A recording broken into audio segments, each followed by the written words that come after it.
آپ ڈرنک کر رہے ہیں، آپ نے کچھ ڈرگز بھی لی ہوئی ہیں، آپ ناچ رہے ہیں، پھر آہستہ آہستہ آپ اپنے ہوش و حواس کھو دیتے ہیں۔ آپ سرور میں ہیں، کہاں ہیں، کیوں ہیں، کیا کر رہے ہیں، آپ کو کچھ پتہ نہیں، لیکن آپ کو یہ ضرور پتہ ہوتا ہے کہ آپ جو کچھ بھی کر رہے ہیں وہ آپ کو اچھا لگ رہا ہے۔ میں جب باہر چھٹیاں گزارنے جاتا ہوں تو اپنے کزن کے ساتھ ایسے بارز میں جاتا ہوں۔ میرا پرابلم یہ ہے کہ ان کی طرح مدہوش نہیں ہوتا۔ مجھے ان چیزوں سے اتنی خوشی نہیں مل پاتی جتنی باقی لوگوں کو ملتی ہے، اور یہی چیز مجھے مایوس کرتی ہے۔ میں نے سوچا اگر سرور کی انتہا پر نہیں پہنچ سکتا تو شاید میں درد کی انتہا پر پہنچ سکوں، لیکن وہ بھی نہیں ہو سکا۔ وہ خاصا مایوس نظر آ رہا تھا۔ تم اس طرح کی چیزوں میں وقت ضائع کیوں کرتے ہو؟ اتنا شاندار اکیڈمک ریکارڈ ہے تمہارا۔ سالار نے اس بار انتہائی بیزاری سے اس سے کہا، پلیز پلیز اب میری ذہانت کے راگ الاپنا مت شروع کیجیے گا۔ مجھے پتہ ہے میں کیا ہوں، تنگ آ گیا ہوں۔ میں اپنی تعریفیں سنتے سنتے اس کے لہجے میں تلخی تھی۔ سائیکالوجسٹ کچھ دیر اسے دیکھتا رہا۔ اپنے لیے کوئی گول کیوں نہیں سیٹ کرتے تم؟ میں نے کیا ہے کیا؟ مجھے خودکشی کی ایک کوشش اور کرنی ہے۔ مکمل اطمینان تھا۔ کیا تمہیں کوئی ڈپریشن ہے؟ Not at all. تو پھر مرنا کیوں چاہتے ہو؟ ایک گہرا سانس۔ کیا آپ کو ایک بار پھر سے بتانا شروع کروں کہ میں مرنا نہیں چاہتا، میں کچھ اور کرنے کی کوشش کر رہا ہوں؟ وہ اکتایا۔ بات گھوم پر پھر وہیں آ گئی تھی۔ سائیکالوجسٹ کچھ دیر سوچتا رہا۔ کیا تم یہ سب کسی لڑکی کی وجہ سے کر رہے ہو؟ سالار نے گردن موڑ کر حیرانی سے دیکھا۔ لڑکی کی وجہ سے؟ ہاں، کوئی ایسی لڑکی جو تمہیں اچھی لگتی ہو، جس سے تم شادی کرنا چاہتے ہو۔ اس نے بے اختیار کہکا لگایا اور پھر وہ ہنستا ہی چلا گیا۔ مائی گاڈ، آپ کا مطلب ہے کسی لڑکی کی محبت سے میں خودکشی؟ وہ ایک بار پھر بات ادھوری چھوڑ کر ہنسنے لگا۔ لڑکی کی محبت اور خودکشی؟ کیا مذاق ہے؟ وہ اب اپنی ہنسی قابو پانے کی کوشش کر رہا تھا۔ سائیکالوجسٹ نے اس طرح کے کئی اسٹیشن کے ساتھ کام کیے تھے اور ہر بار نتیجہ ڈھاک کے وہی 3 بات۔ آپ اس کو تعلیم کے لیے بیرون ملک بھجوانے کی بجائے یہیں رکھیں، اس پر بہت زیادہ توجہ دیں۔ ہو سکتا ہے یہ توجہ حاصل کرنے کے لیے سب کرتا ہو۔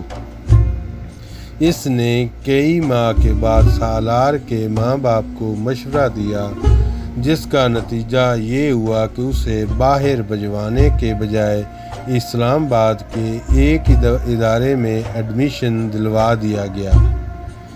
سکندر عثمان کو یہ اطمینان تھا کہ وہ اسے اپنے پاس رکھیں گے تو شاید وہ دوبارہ ایسی حرکت نہ کرے۔ سالار نے ان کے اس فیصلے پر کسی رد عمل کا اظہار نہیں کیا، اور بالکل اسی طرح جس طرح اس نے ان کے اس فیصلے پر خوشی کا اظہار نہیں کیا تھا کہ اسے بیرون ملک تعلیم کے لیے بھجوایا جائے گا۔ سائیکالوجسٹ کے ساتھ آخری سیشن کے بعد سکندر عثمان اسے گھر لے آئے اور انہوں نے طیبہ کے ساتھ مل کر اس سے ایک لمبی چوڑی میٹنگ کی۔ وہ دونوں اپنے بیڈ روم میں اٹھا کر اسے ان تمام آسائشوں کے بارے میں بتاتے رہے جو وہ پچھلے کئی سالوں میں اسے فراہم کرتے رہے تھے۔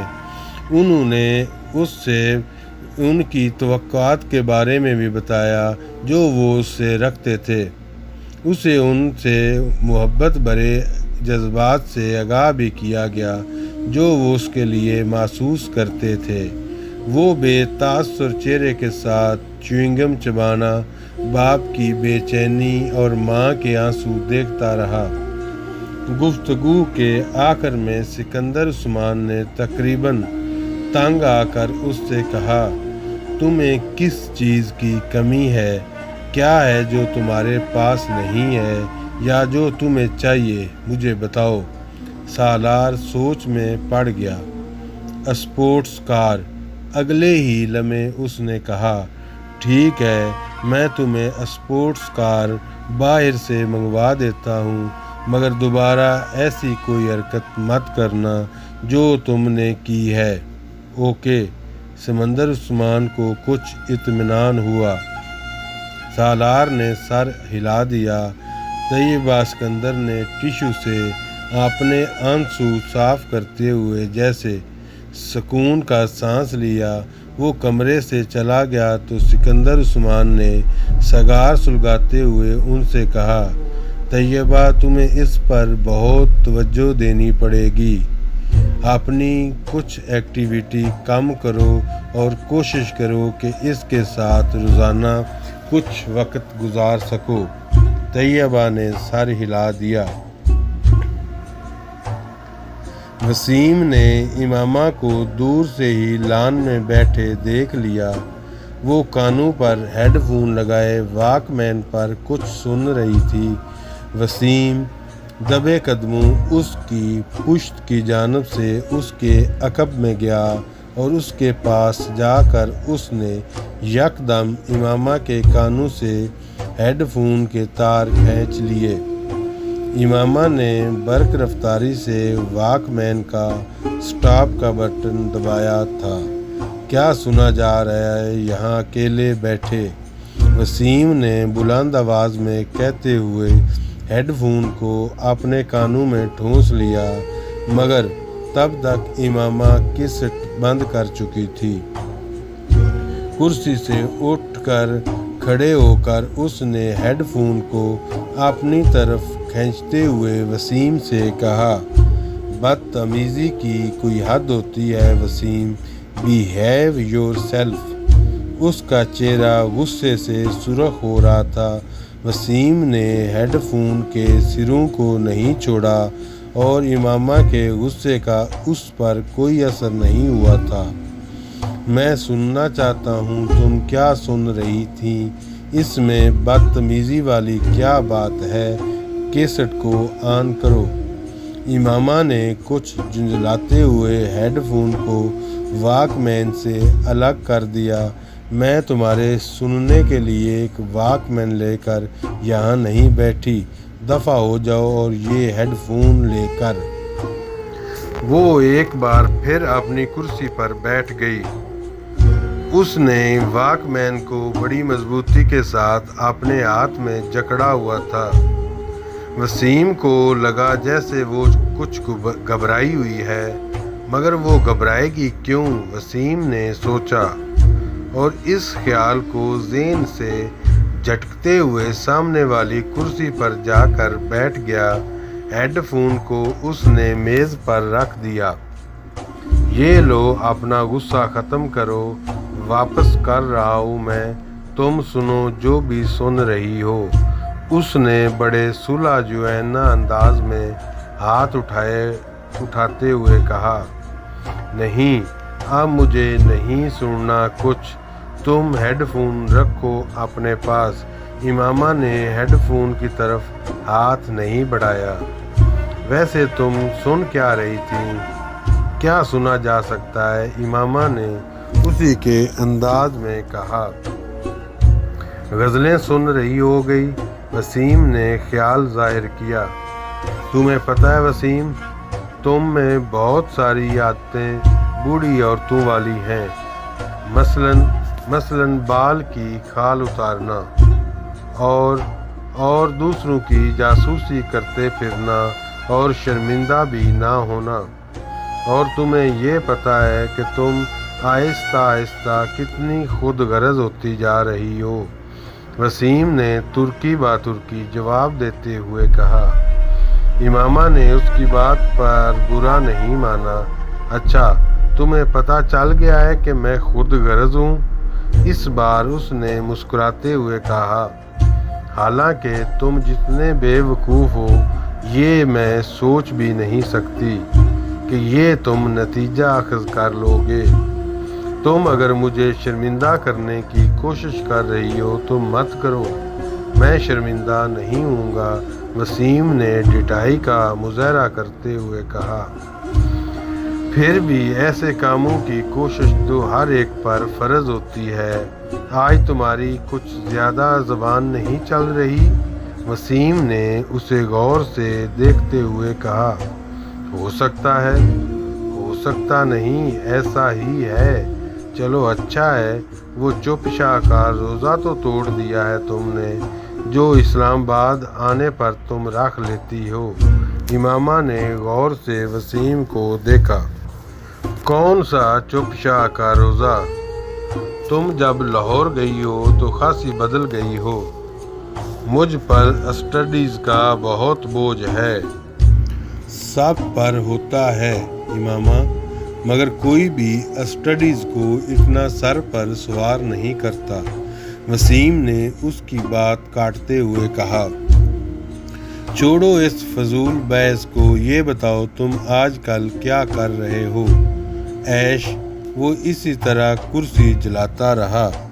یہ تو تم پورا سال ہی کرتے ہو، میں آج کل کی خاص مصروفیات کا پوچھ رہی ہوں۔ آج کل تو بس دوستوں کے ساتھ پھر رہا ہوں۔ تمہیں پتہ ہونا چاہیے کہ پیپرز کے بعد میری مصروفیات کیا ہوتی ہیں۔ سب کچھ بھولتی جا رہی ہو تم، وسیم نے افسوس بھری نظروں سے کہا۔ میں نے اس امید میں یہ سوال کیا تھا کہ شاید اس سال تم کوئی بہتری آ جائے، مگر نہیں، میں نے بیکار سوال کیا، امامہ نے اس کے تبصرے کے جواب میں کہا۔ تمہیں پتہ ہونا چاہیے کہ میں تم سے 1 سال بڑا ہوں، تم نہیں، اس لیے اب اپنی ملامتی تقریر ختم کر دو، وسیم نے اسے کچھ جتاتے ہوئے کہا۔ یہ ساتھ والوں کے لڑکے سے تعلقات کا کیا حال ہے؟ امامہ کو اچانک یاد آیا۔ چو سے بس کچھ عجیب سے تعلقات ہیں، وسیم نے کندھے اچکاتے ہوئے کہا۔ بڑا عجیب سا بندہ ہے وہ، موڈ اچھا ہے تو دوسرے کو 7ویں آسمان پر بٹھا دے گا، موڈ خراب ہے تو سیدھا گٹر میں پہنچا دے گا۔ تمہارے زیادہ تر دوست اسی طرح کے ہیں، امامہ نے مسکراتے ہوئے کہا۔ اندر ہم جان جنس بام جنس پرواز نہیں، خیر ایسی بھی کوئی بات نہیں، کم از کم میری عادتیں اور حرکتیں چو جیسی تو نہیں۔ وہ تو باہر جانے والا تھا نا، امامہ کو اچانک یاد آیا۔ ہاں جانا تو تھا، مگر پتہ نہیں، میرا خیال ہے اس کے پیرنٹس نہیں بھجوا رہے۔